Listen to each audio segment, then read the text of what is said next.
Êxodo capítulo 1, a partir do versículo de número 5, diz assim: todas as almas, pois, que procederam da coxa de Jacó, foram 70 almas. José, porém, estava no Egito.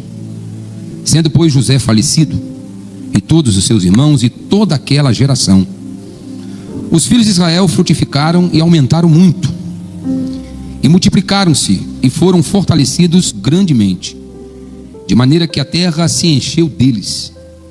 Depois levantou um novo rei sobre o Egito, que não conhecera José, o qual disse ao seu povo: eis que o povo dos filhos de Israel é muito, e mais poderoso do que nós. Eia, usemos sabiamente para com ele, para que não se multiplique, e aconteça que, vindo a guerra, ele também se ajunte com os nossos inimigos, e peleje contra nós e suba da terra.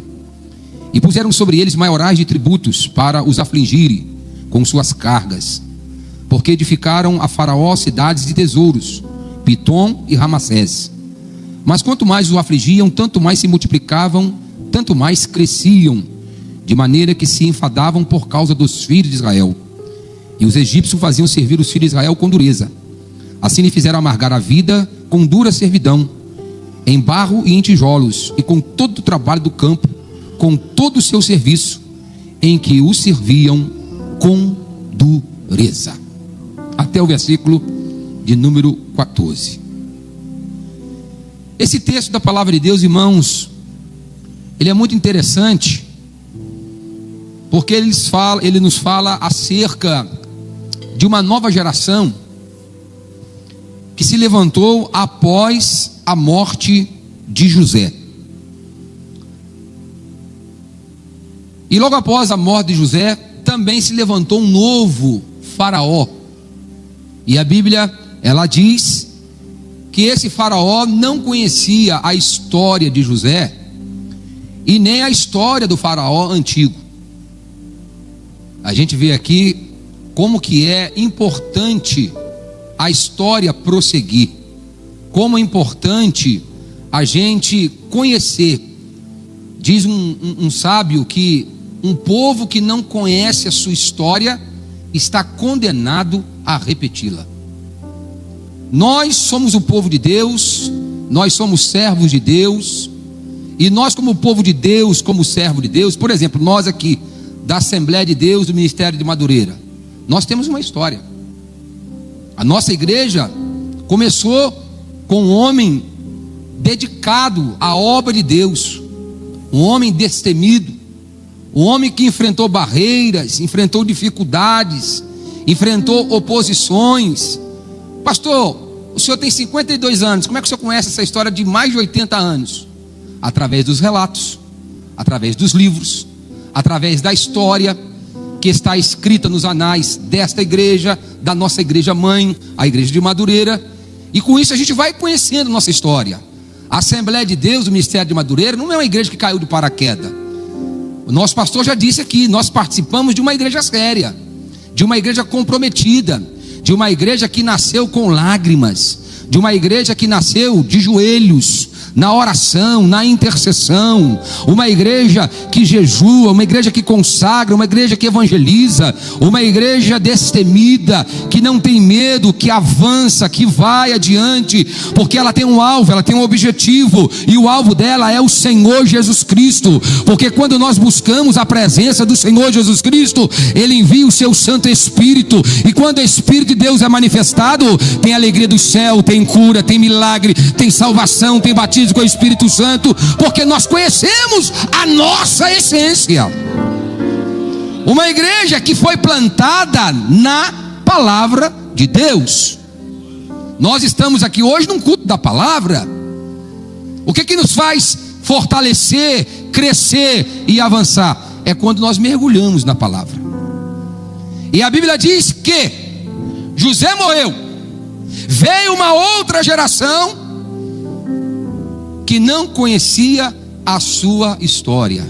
Irmãos, um dos maiores erros do povo de Deus foi deixar a sua história ser esquecida. Porque a Bíblia também diz, um dos textos mais tristes da Bíblia Sagrada está em Juízes, capítulo 2, versículo 10, se não me falha a memória. Diz que depois da morte de Josué, surgiu uma geração que não conhecia ao Senhor. Veio uma outra geração que não conhecia Deus. E eu me preocupo muito com a minha geração, com a nossa geração. O que nós estamos deixando para os pequeninos que estão vindo aí? Será que os nossos filhos, os nossos netos, vão ter o mesmo conhecimento que nós estamos tendo, que nós tivemos? Irmãos, eu espero que sim. Mas para que isso aconteça, nós que estamos hoje vivenciando esse momento, nós não podemos deixar de conhecer, de se aprofundar e de buscar mais e mais a presença de Deus. O que tem acontecido em muitos lugares é que a presença de Deus tem se afastado do meio do povo de Deus. E quando a gente ouve um louvor desse, para quem disse que não sabia cantar, ela veio aqui cantar dizendo que o marido foi por causa dele. É por causa dele que eu não desisti. E é verdade, irmãos, você está aqui por causa dele. Você não desistiu por causa do Senhor Jesus Cristo. Eu não desisti por causa do Senhor Jesus Cristo. Os problemas não podem te parar, as adversidades não podem te deter. O inimigo pode se levantar contra você, mas você vai continuar marchando na autoridade do nome do Senhor Jesus Cristo. Porque o crente não anda por vistas, o crente anda por fé. Ele tem um objetivo, ele tem um alvo, ele tem um direcionamento, e ele sabe que ele precisa buscar a presença de Deus. E se você veio esta noite para buscar a presença de Deus, deixa eu te dar uma notícia: ela está aqui em nosso meio. Jesus Cristo está aqui, o Espírito Santo da verdade, ele está aqui nessa noite, contemplando cada coração, cada vida. Se você veio trazer aquilo, aleluia, que você propôs no seu coração, você vai sair daqui convicto, como esse hino que nós ouvimos aqui: é por causa dele, é por ele, é para ele, são todas as coisas, glória pois a ele eternamente, amém. Aleluia. Levanta uma geração depois de José, uma geração agora que estava longe de Deus. Irmãos, isso é um perigo, estar longe de Deus. Aprenda uma coisa: cuidado com quem você anda. Porque se você andar com alguém que está longe, quem está longe de Deus é um perigo para quem está perto. Pode te desviar, pode te tirar da presença, porque tudo que o diabo quer fazer é isso, irmão, é trazer esfriamento espiritual para as nossas vidas. Mas o Espírito Santo, ele tem propósito. O Consolador prometido, ele já veio. Quando a igreja foi inaugurada, Jesus disse: vocês não vão ficar órfãos, eu vou mandar o Consolador. E o Espírito Santo veio há 2000 anos, há mais de 2000 anos atrás, e permanece no meio daqueles que o invocam, aqueles que chamam, aqueles que dão liberdade, aqueles que são vasos disponíveis. Se tiver vaso disponível aqui, ele vai encher nessa noite. Orianda labaias. Tem vaso disponível aí? Pergunta para sua irmã aí, com carinho, com o seu irmão: você está disponível aí nessa noite? Você está disponível para o Espírito Santo aí? Pergunta para ele aí, pergunte para ela aí, aleluia, glória a Deus. Dá um toque nele aí, dá um toque nela aí, porque se estiver disponível, Deus já desceu na casa, a presença de Deus já está aqui. Você vai ser tocado, vai ser curado, vai ser abençoado, vai ser renovado, vai ser restaurado. A unção de Deus vai te tomar essa noite. Tem unção na casa, tem unção na casa, tem unção na casa, tem unção na casa, tem unção na casa. A Bíblia diz que o povo cresceu assustadoramente. Eles se fortificaram, eles se fortaleceram, eles se aumentaram muito, mas a história estava esquecida. Mas Deus sempre teve, e Deus sempre terá, irmãos, um remanescente fiel. Ali tinha um povo que estava clamando.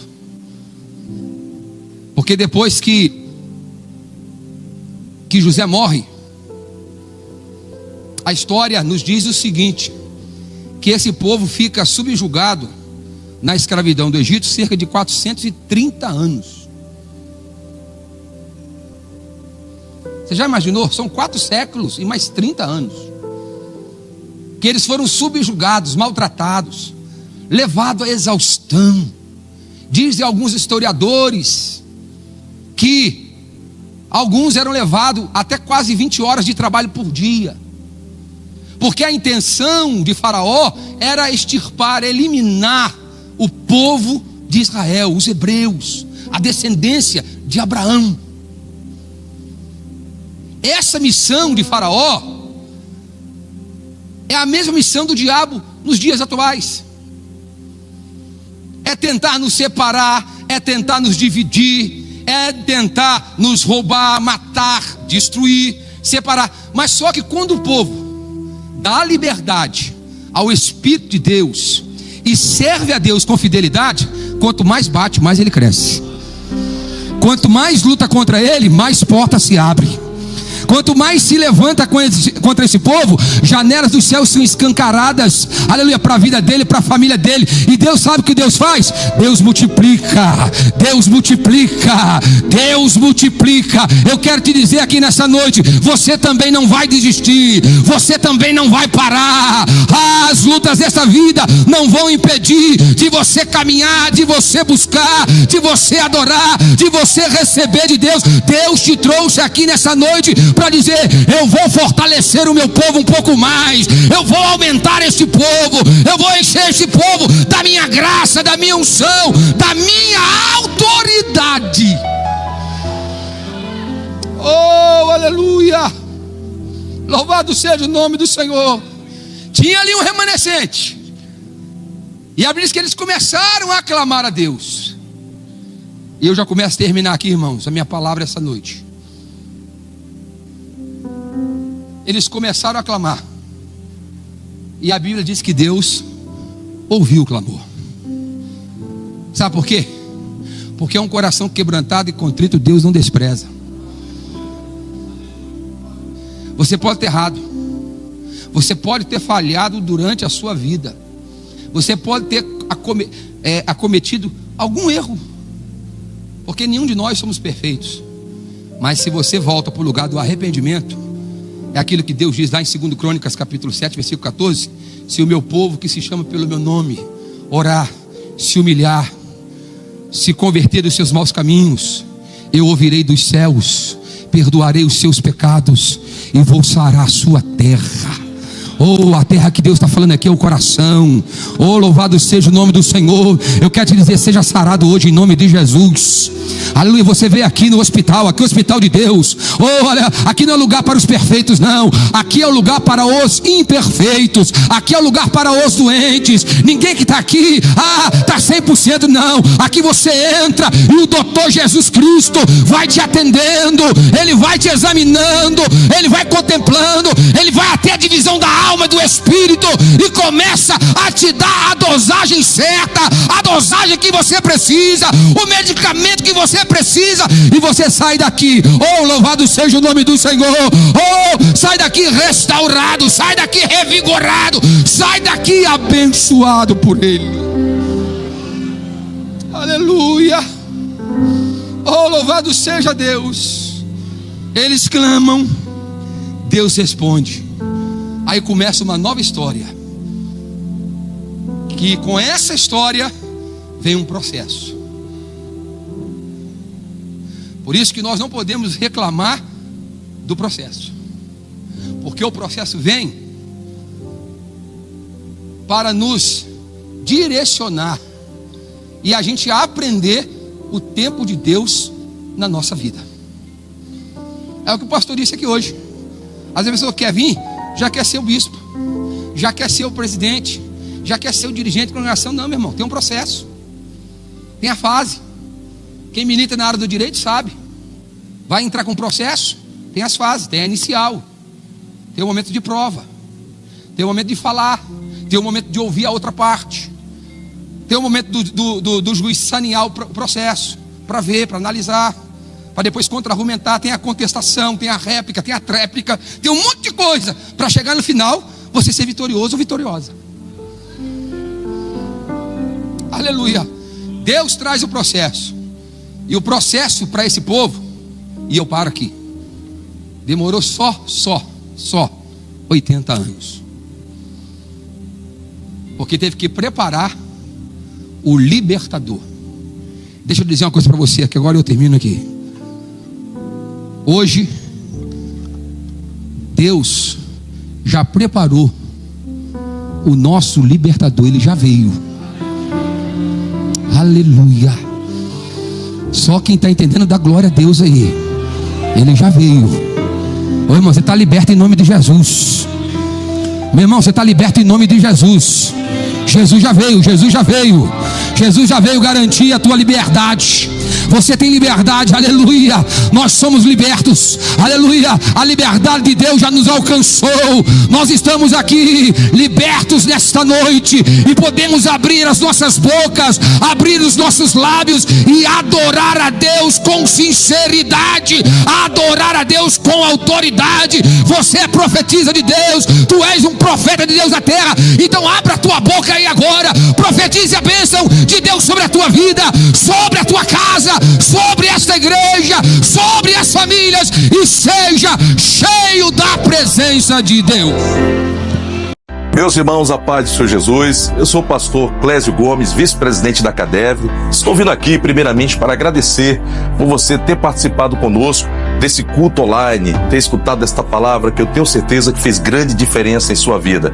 Gostaria de te pedir que você não deixe de compartilhar esse vídeo, que você se inscreva em nossos canais, e agradecer também a todos aqueles que têm ofertado com amor na obra de Deus. Através das suas ofertas, nós iremos conseguir expandir os nossos campos, as nossas igrejas, as nossas congregações, e nós contamos com a sua ajuda. Seja um ofertante fiel, seja um dizimista fiel da casa do Senhor, para que juntos possamos fazer com que a obra de Deus continue crescendo. Deus abençoe a todos vocês.